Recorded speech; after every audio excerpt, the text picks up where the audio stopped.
Very good evening class, welcome to our YouTube channel RPSC bio academy. कल हमने एक unit शुरू की थी टिश्यू कल्चर। अब टिश्यू कल्चर में हम आगे चलते हैं। सबसे पहले देखते हैं explant.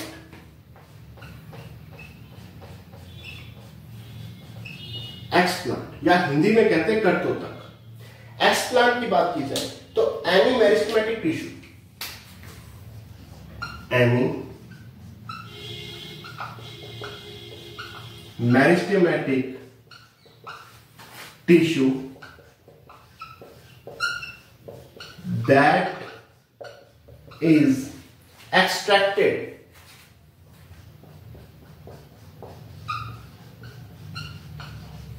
from the mother plant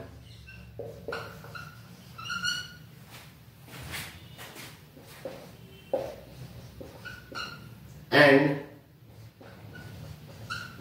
serves as starting material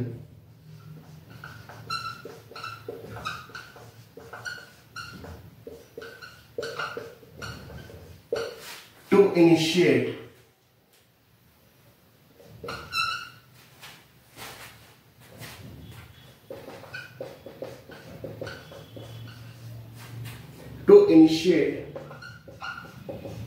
in vitro culture. Explant या कर्तोतक क्या है? ये कोई मेरिस्टेमेटिक टिश्यू है।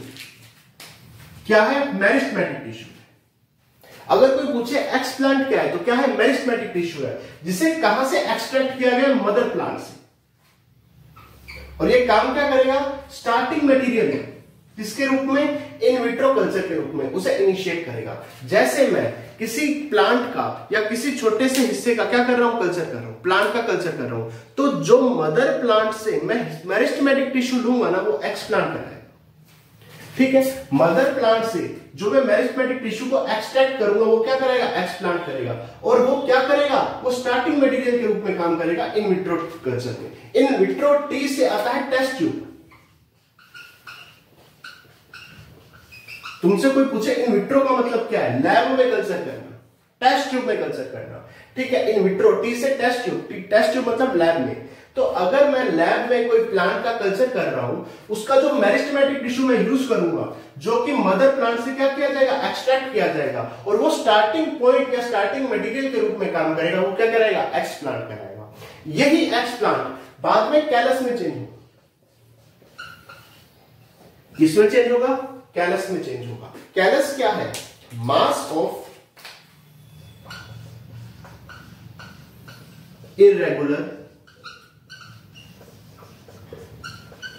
undifferentiated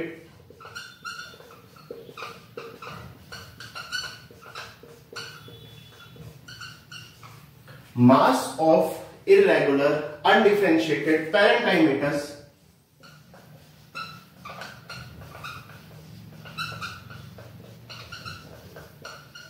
parenchymatous टोटियोपोटेंट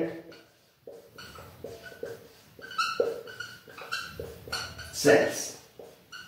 देखिए, ये जो एक्सप्लांट है अब क्या बन जाएगा? कैलस बन जाएगा। कैलस क्या है? मास है सेल्स का। कौन सी सेल है? इर्रेगुलर सेल है, अनडिफरेंशिएटेड सेल है। इर्रेगुलर सेल है, अनडिफरेंशिएटेड सेल है, पैरेंकाइमेटस सेल है, टोटियोपोटेंट सेल है।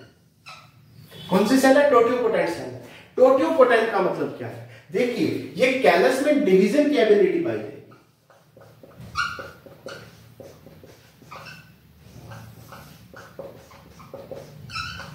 कौन सी एबिलिटी है? डिवीजन की एबिलिटी है। क्यों? क्योंकि मेरिस्टेमेटिक टिश्यू है ना। अगर डिवीजन की एबिलिटी है तो ये एक सेल पूरा का पूरा कंप्लीट प्लांट बना देगी। ये एक सेल क्या बना देगी? Complete plant. और इस एबिलिटी को कहेंगे टोटियोपोटेंसी, इस एबिलिटी को कहेंगे टोटियोपोटेंसी, और इस सेल को टोटियोपोटेंट सेल कहेंगे।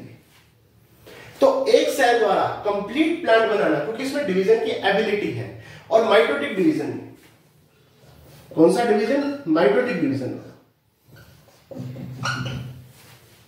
माइटोटिक डिवीजन द्वारा एक सेल द्वारा कंप्लीट प्लांट बनाना क्या कहलाता है? टोटियोपोटेंसी कहलाती है और वो सेल टोटियोपोटेंट सेल कहलाती है। तो कैलस क्या है? इररेगुलर सेल्स या अनडिफरेंशिएटेड सेल या पैरेंकाइमेटस सेल या टोटियोपोटेंट सेल का क्या है? एक रूप है, ठीक है, जो कि एक्स प्लांट से बनेगा। तो ये आ गया एक्स प्लांट और कैलस।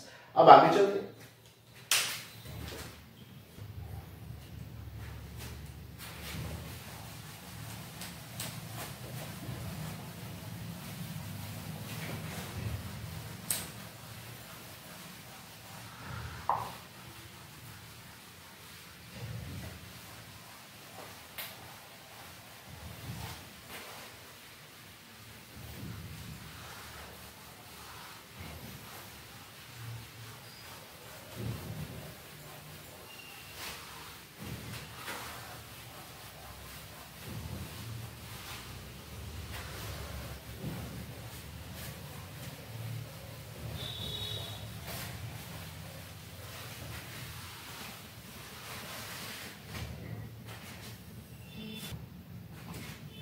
देखिए अब आगे चलते हैं।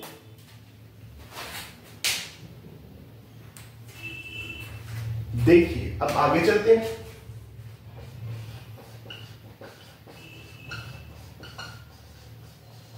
टोटियोपोटेंसी। टोटियोपोटेंसी क्या है? मान लीजिए कोई लिविंग सेल है,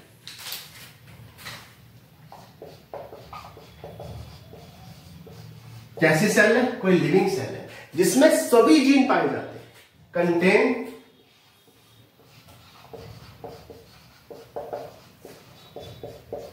ऑल द जीन्स, और उसमें ये एबिलिटी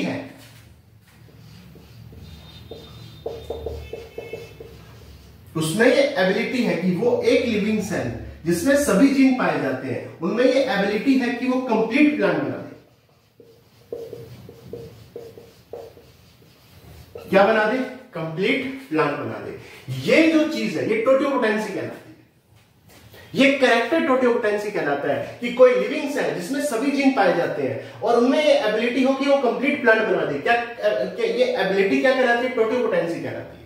ये एबिलिटी क्या कहलाती है? टोटियोपोटेंसी कहलाती है। सभी जीन क्यों पाए जाए?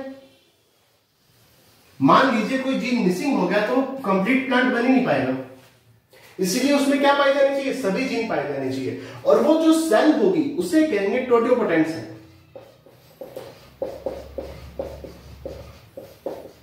सेल का क्या नाम है? टोटियोपोटेंट सेल। एबिलिटी क्या कहलाती है? टोटियोपोटेंसी कहलाती है। दो साइंटिस्ट थे,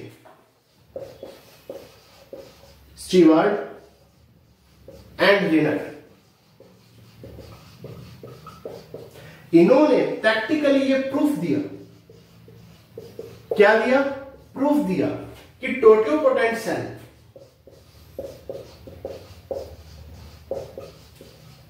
प्रैक्टिकली ये प्रूफ दिया कि टोटियोपोटेंट सेल कंप्लीट प्लांट में चेंज हो सकती है।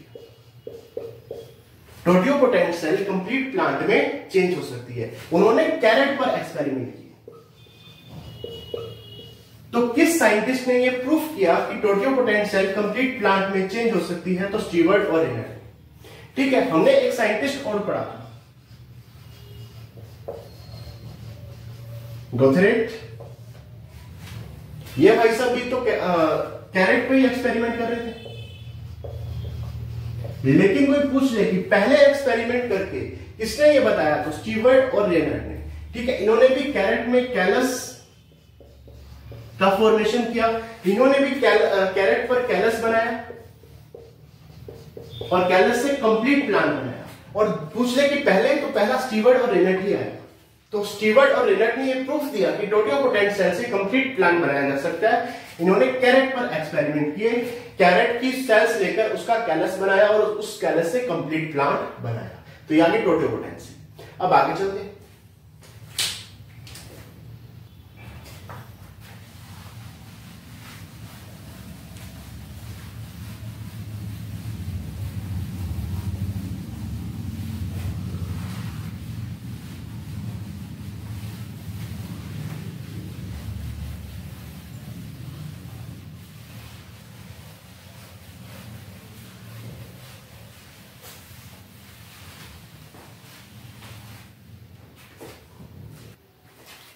देखिए अब बात करते हैं स्टेप्स ऑफ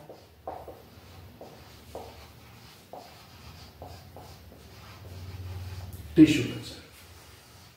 टिश्यू कल्चर के स्टेप्स, जिसमें पहला स्टेप आता है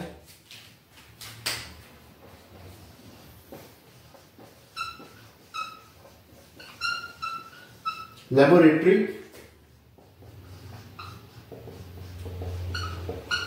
facilities for tissue culture.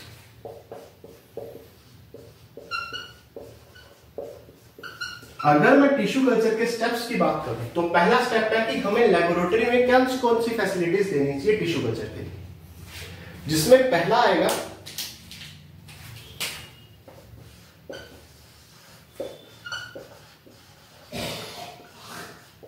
Incubation chamber, जो कि हीट प्रोड्यूस करेगा। क्या प्रोड्यूस करेगा? हीट को प्रोड्यूस करेगा। दूसरा आएगा ऑटोक्लेव।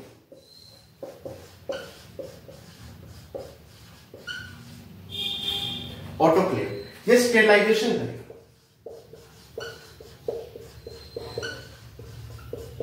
किसका स्टेरिलाइजेशन करेगा? जो इक्विपमेंट यूज हो रहे हैं उनका, या जो इंस्ट्रूमेंट यूज हो रहे हैं। इक्विपमेंट और इंस्ट्रूमेंट का क्या करेगा? स्टेरिलाइजेशन करेगा। उनमें जो बैक्टीरियाज है, ठीक है, या जो डिजीज उत्पन्न कर सकते हैं उस सेल्स में, उन्हें नष्ट करेगा, माइक्रो ऑर्गेनिज्म को नष्ट करेगा। इसके अलावा हमें चाहिए क्या? Laminar air flow. अगर मुझे कंप्लीट कल्चर मीडियम को स्टेरिलाइजेशन करना है, कंप्लीट कल्चर मीडियम, ये तो इंस्ट्रूमेंट या इक्विपमेंट जो हमें यूज हो रहे हैं उनको स्टेरिलाइज कर रहा है। लेमिनर एयर फ्लो क्या कर रहा है? कंप्लीट मीडियम को, कंप्लीट कल्चर मीडियम को, या यूं कहूं तो कंप्लीट वर्क स्पेस को। अगर स्टेरिलाइज करना है तो क्या काम में लेना पड़ेगा? Laminar air flow. इसे कहते हैं क्लीन रूम टेक्नोलॉजी।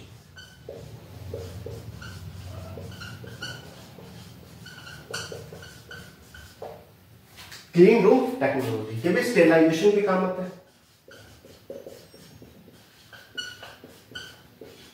देखिए, एक आ गया इंक्यूबेशन चैम्बर, जो कि हीट प्रोड्यूस करेगा, ऑटोक्लेव स्टेरिलाइजेशन करेगा इक्विपमेंट और इंस्ट्रूमेंट की। जबकि लेमिनर एयर फ्लो स्टेरिलाइजेशन किसको करेगा? कल्चर मीडियम को, वर्क स्पेस को, और इसे क्या कहेंगे? क्लीन रूम टेक्नोलॉजी कहेंगे। तो ये आ गया पहला स्टेप। अब आगे चलते हैं।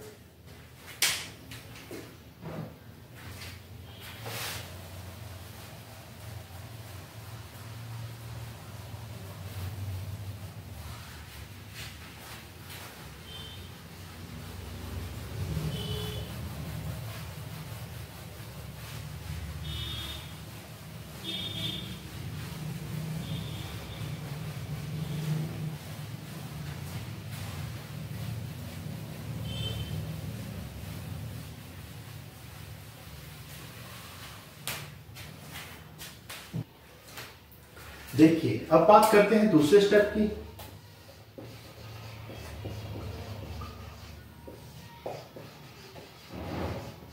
Culture medium. कल्चर मीडियम, जो कि हमें अब इन्हें कल्चर मीडियम में डालना है, क्योंकि इसकी क्या करवानी है? ग्रोथ करवानी है। तो कल्चर मीडियम के रूप में क्या क्या चाहिए? Micro and macronutrient. जो भी माइक्रो और मैक्रो न्यूट्रिएंट है, प्लांट को रिक्वायरमेंट है, वो सारे के सारे चाहिए। हम कोकोनट मिल्क का भी यूज कर सकते हैं।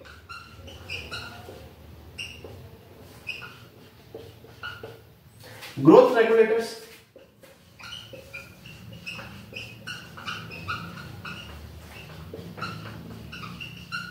जैसे auxin, cytokinin, gibberellic acid,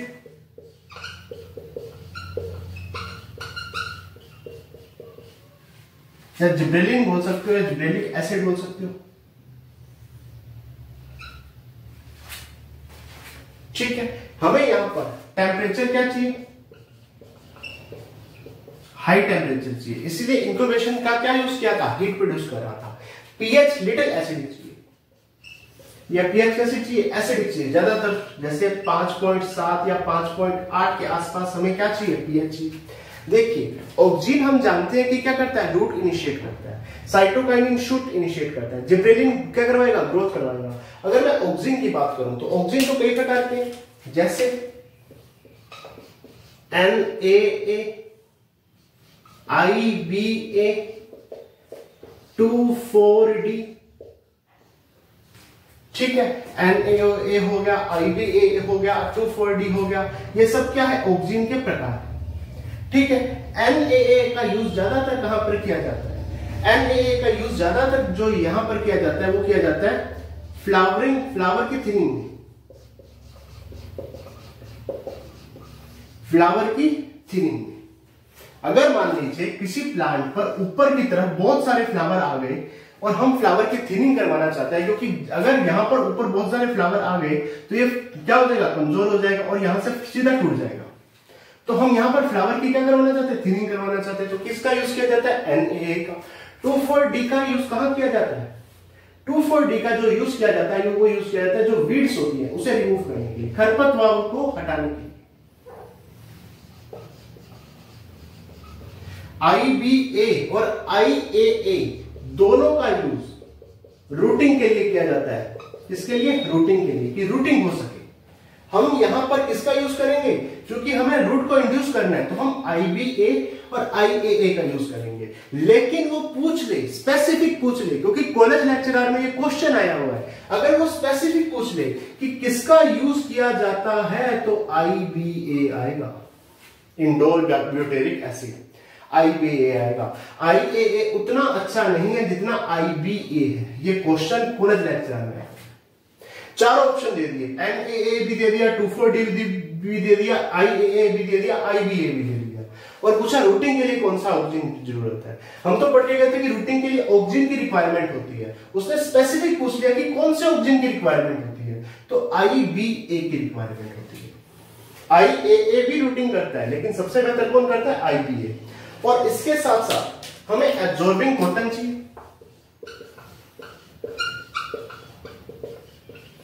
absorbing cotton चाहिए, और हमें जेल चाहिए, जैसे एगार एगार जेल राइट, उसके बारे में बात करते हैं।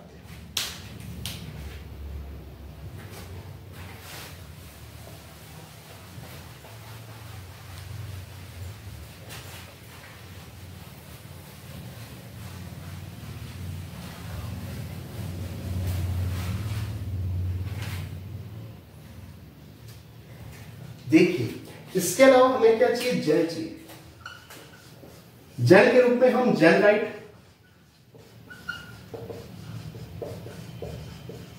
फाइटा जेल और एगार एगार का यूज कर सकते हैं। अब जैसे ही हमने उसको लिया, एक्स प्लांट को लिया, तो हम एक्स प्लांट को भी क्या करेंगे, स्टेरलाइज करेंगे, उसे कहेंगे सरफेस स्टेरलाइजेशन।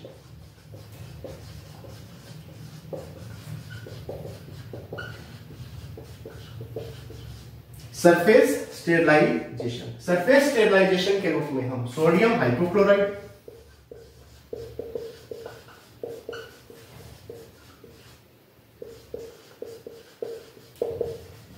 सोडियम हाइपोक्लोराइड, या हम और क्या यूज में ले सकते हैं, bromine water, ethyl alcohol,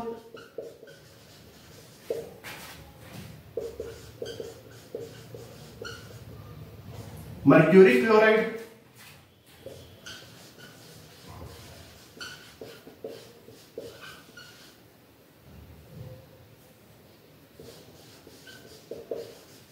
mercuric chloride use में ले सकते हैं।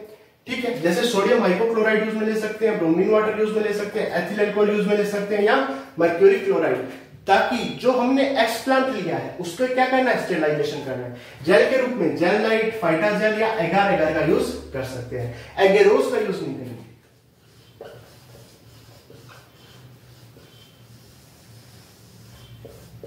ये भी क्वेश्चन आया हुआ है। ये भी क्वेश्चन आया हुआ है, एगेरोस का यूज नहीं करेंगे, इसका यूज करेंगे जेलराइट फाइटाजेल एगर का।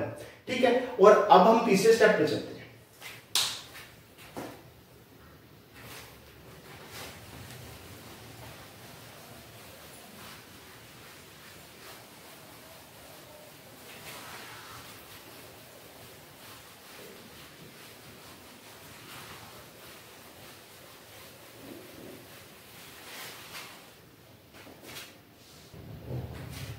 अगर मैं अगले स्टेप की बात करूं तो एक्सप्लांट का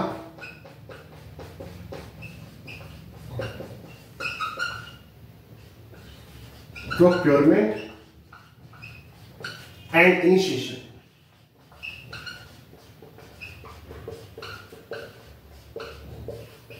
एंड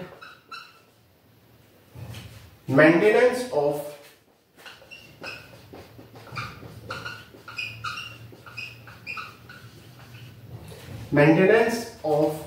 कैलस। देखिए, अब यहां पर जो एक्सप्लांट होगा वो कैलस में चेंज होगा। पहले एक्सप्लांट का प्रोक्योरमेंट करेंगे, इनिशिएशन करेंगे, और उसके बाद जो कैलस बनेगा उसका क्या करेंगे, मेंटेनेंस करेंगे। जिसमें सबसे पहले प्रोक्योरमेंट में क्या होगा, जो एक्सप्लांट है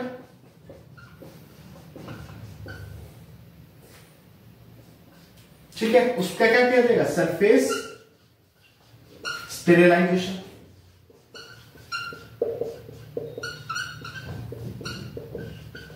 और बेसिकली यहां पर हम जानते हैं कि हीट की रिक्वायरमेंट होती है, इंक्यूबेशन चैम्बर चाहिए, और इंक्यूबेशन चैम्बर के कारण ही एक्सप्लांट किसमें चेंज होगा, कैलस में चेंज होगा। यानी यहां पर इंक्यूबेट करना, इंक्यूबेशन चैम्बर द्वारा इंक्यूबेट करना पड़ेगा।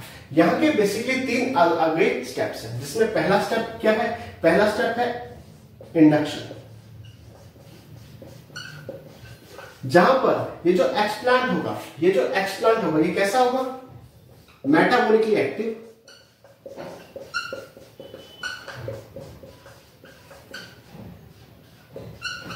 और सेल डिवीजन के लिए प्रिपेयर होगा।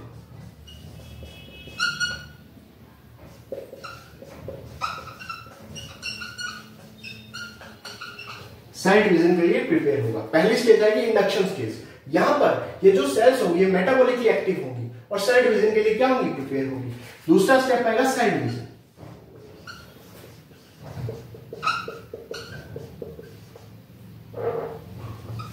ये लॉन्ग फेज है, लंबी अवस्था है, जहां पर जो सेल होगी वो मेरिस्टेमेटिक स्टेज शो करेगी।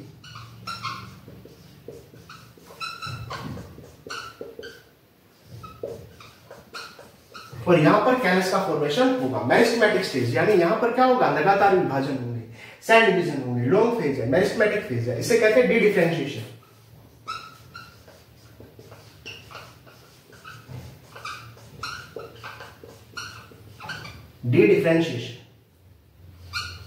डी डिफरेंशिएशन स्टेज भी कहते हैं। तीसरा आएगा ऑर्गेनोजेनेसिस, जहां पर ऑर्गन्स का क्या होगा, जेनेसिस होगा, ऑर्गन्स बनेंगे, जैसे लीफ का बनना, ठीक है, रूट का बनना, स्टेम्स का बनना, इस तरह से। बेसिकली सबसे पहले एक्सप्लांट का प्रीक्योरमेंट किया जाएगा। प्रीक्योरमेंट मतलब उसके सरफेस पे क्या लगाया जाएगा, स्टेरिलाइजेशन किया जाएगा ताकि उसे कोई डिजीज ना हो पाए। दूसरा इनिशिएशन किया जाएगा ताकि वो क्या कर सके, सेल डिवीजन शुरू कर सके। उसके बाद जो कैलस होगा उसका मेंटेनेंस किया जाएगा, ठीक है। एक्सप्लांट का सरफेस स्टेरिलाइजेशन किया जाएगा, उसमें टोटल 3 अवस्थाएं होंगी। पहली इंडक्शन फेज जो कि मेटाबॉलिकली एक्टिव फेज होगी, और सेल डिवीजन यहां पर क्या होगा, सेल डिवीजन के लिए प्रिपरेशन शुरू हो जाएगी। दूसरा सेल डिवीजन फेज, ये लॉन्ग फेज है, मेरिस्टेमेटिक फेज है, डी डिफरेंशिएशन होगा यहां पर। और तीसरा ऑर्गेनोजेनेसिस, जहां पर लीफ, रूट या स्टेम का फॉर्मेशन होगा, यानी ऑर्गन्स का फॉर्मेशन होगा। अब आगे चलते हैं।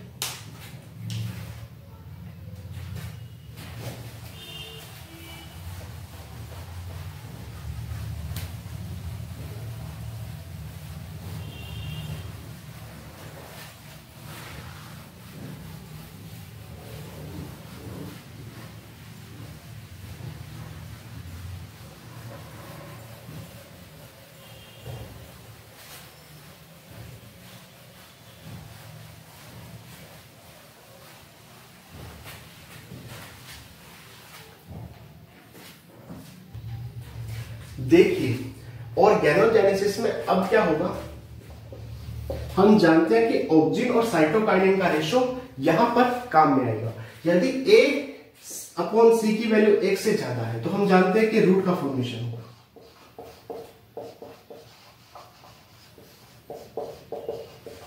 और यदि A/C की वैल्यू 1 से कम है तो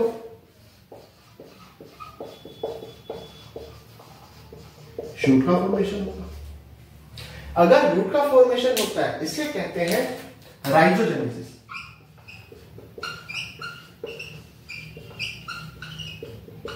राइजोजेनेसिस ये हम पढ़ चुके हैं, ठीक है। और अगर शूट का फॉर्मेशन होता है इसे कहते हैं कोलोजेनेसिस। कोलोजेनेसिस, राइजोजेनेसिस और कोलोजेनेसिस। इसके बाद एक स्टेप और है, एक्लिमेटाइजेशन। देखिए यहां पर रूट आ गई, शूट आ गई। रूट और शूट आने के बाद वो एक छोटा मिनिएचर फॉर्म में आ जाएगा, प्लांट के मिनिएचर फॉर्म में आ जाएगा, मिनिएचर छोटे रूप में आ जाएगा।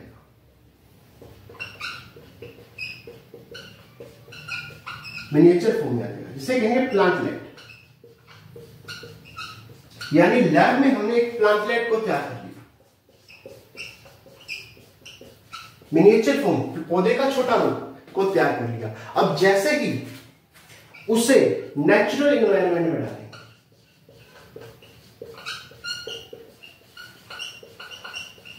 और उस प्लांट का नेचुरल एनवायरनमेंट में या सोइल में ढल जाना, या सोइल के अनुरूप हो जाना, या सोइल में उसकी मूवमेंट होना, या सोइल में उसकी ग्रोथ होना, पर्यावरण के अनुकूल होना, एक्लिमेटाइजेशन कहलाएगा। यानी नेचुरल एनवायरनमेंट में, ये तो लैब में हमने सारा यहां तक किया था। अब प्लांटलेट को, जो मिनिएचर फॉर्म ऑफ प्लांट है, उसे किसमें डालेंगे, सोइल, और पर्यावरण के अनुकूल हो जाना, इसे पर्यावरण अनुकूल कहते हैं, एक्लिमेटाइजेशन कहते हैं। प्लांटलेट का नेचुरल एनवायरनमेंट के अनुसार ढल जाना एक्लिमेटाइजेशन कहलाता है, ठीक है।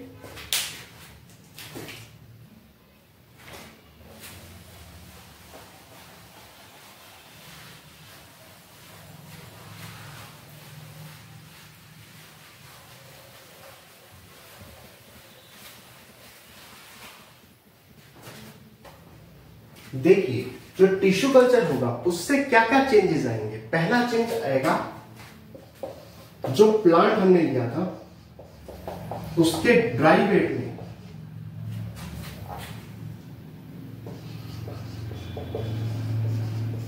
इंक्रीज हो जाएगा, उसका ड्राई वेट क्या हो जाएगा, इंक्रीज हो जाएगा। न्यूट्रिशन लगातार डिक्रीज होते जाएंगे, न्यूट्रिशन क्या होते जाएंगे, लगातार डिक्रीज हो जाएगा। क्यों? क्योंकि वो लगातार ग्रोथ कर रहा है, न्यूट्रिएंट्स को अपने अंदर ले रहा है, तो न्यूट्रिशन लगातार क्या होते जाएंगे, डिक्रीज होते जाएंगे। और तीसरा, न्यूट्रिशन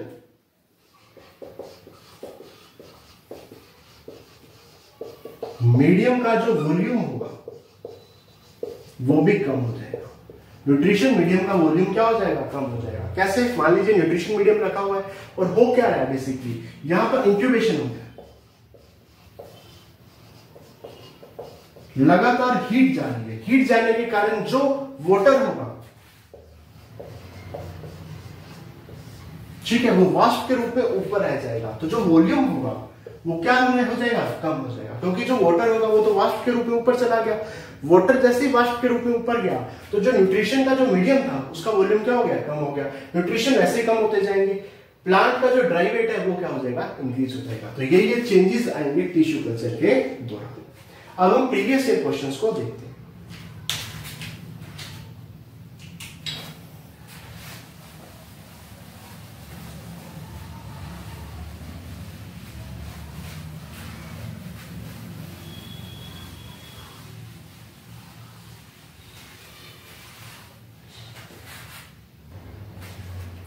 देखिए ये क्वेश्चन असिस्टेंट प्रोफेसर बॉटनी 2016 में आया हुआ क्वेश्चन है। The best plant growth regulator, इसमें से कौन सा बेस्ट प्लांट ग्रोथ रेगुलेटर है जो कि इंड्यूस करता है रूटिंग को, यानी रूटिंग को इंड्यूस करने वाला बेस्ट प्लांट ग्रोथ रेगुलेटर कौन सा है। हम जानते हैं कि वो IBA है। कौन सा है, IBA है। ठीक है, IBA और IAA दोनों ही क्या करते हैं, रूट को इंड्यूस करते हैं, लेकिन ज्यादा कौन करता है, IBA करता है। 2,4-D और 2,4-5-T ये दोनों ही वीड को रिमूव करते हैं, वीड को रिमूव करते हैं, खरपतवार है। लेकिन रूट को इंड्यूस सबसे ज्यादा कौन करता है, IBA, हमने आज ही पढ़ा है। Laminar air flow is used for, laminar air flow किस कारण से यूज किया जाता है, ग्रेड 1 2018। क्या ग्लासवेयर को स्टेरिलाइजेशन करने के लिए, नहीं। क्या केमिकल स्टेरिलाइजेशन करने के लिए, नहीं। कोई केमिकल है उसको स्टेरिलाइज करने के लिए, नहीं। इंस्ट्रूमेंट को स्टेरिलाइज करने के लिए, नहीं। ये जो वर्क स्पेस है, या हमने क्या बोला था, क्लीन रूम टेक्नोलॉजी बोला था, या जो पूरा कल्चर मीडियम है उसे स्टेरिलाइज करने के लिए ये काम में आता है, the work space environment sterilization. ठीक है, अब आगे चलो।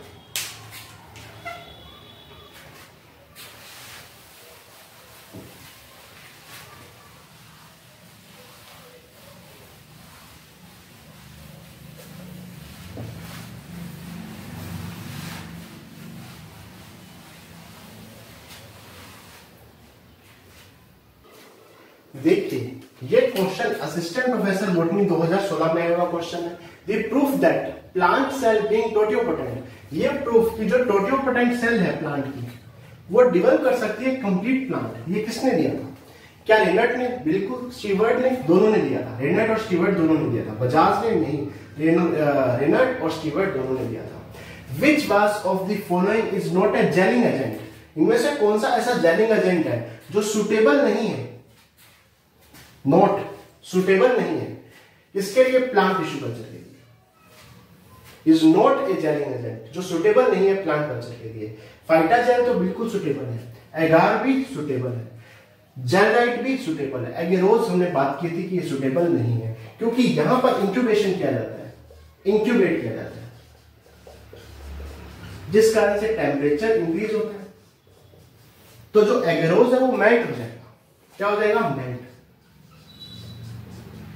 इसीलिए एगेरोज का यूज नहीं किया जाता। तो किसका यूज किया जाता है, फाइटा जेल, जेलराइट और एगार का यूज किया जाता है। एक और क्वेश्चन देखते हैं।